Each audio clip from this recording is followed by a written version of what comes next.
Okay, I see people do this a lot where they start posting on social media and it's just very esoteric, it's very spiritual, it's very philosophical, and then it doesn't hit because it's just not that out there. That's you're speaking from a lens that you understand now, but if you're trying to help people that are at your beginner level, you're trying to help people recreate your journey in a better way, they're not going to understand that yet. So you have to talk from a very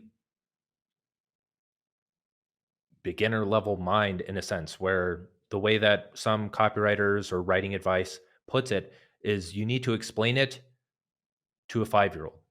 Like whatever it is that you want to talk about, explain it so a 5-year-old can understand it, but don't let that take away. Don't write at a 5th grade level, just explain it to them like a 5th grader would understand. And then that allows you to kind of zoom out and think, okay, would a 5th grader understand all of this like resistance in the mind jargon and however you would frame that? Like you have to talk to the people that are at your level or before your level on social media. Then when they get to the newsletter, that's where I feel like you can go a bit longer. You can let your creative desires pour out. But at the same time, if people don't resonate with it, especially if they're like you may you I would consider attempting to improve the skill of writing. And that usually comes with frameworks and templates and using things as training wheels until it becomes a habit and then you get better at that skill. Then the common objection is like, well, I don't want to like catch attention and use these frameworks and talk about like a problem and then a story and then actionable steps. Like the step-by-step framework to writing just feels rather inauthentic to me. And it's like you have to learn how to communicate effectively if you want to be an effective communicator. That's just it's in the name.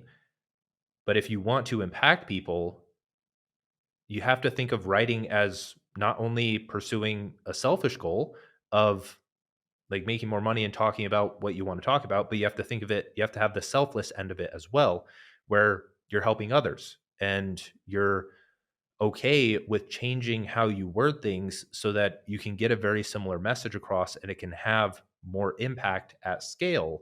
And then people start to follow along. People start to be impacted. You become a better writer for that. You start to be able to articulate your thoughts better, and it slowly just compounds.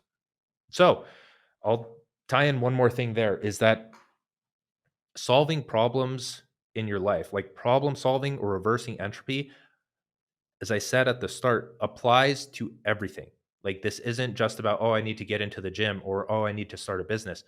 If your writing sucks and you aren't growing on social media or your audience isn't growing or whatever it may be, it's because you're not seeing that there's a problem there and that you need to solve it because you have this goal of build an audience, start the business, have the profitable business, and do it all in a way that's meaningful to you. You have those goals. So you have to be able to identify the problem that prevents you from achieving those goals. And if you only focus on the unconscious goal of, oh, I just want to write about what I want to write about in the way that I want to write about it, you're forgetting all of the goals that you set before and you're getting stuck in this trap that just isn't going to be good for you. So solve problems across the board in every domain of life at all times, and you'll find progress and enjoyment. Beautiful.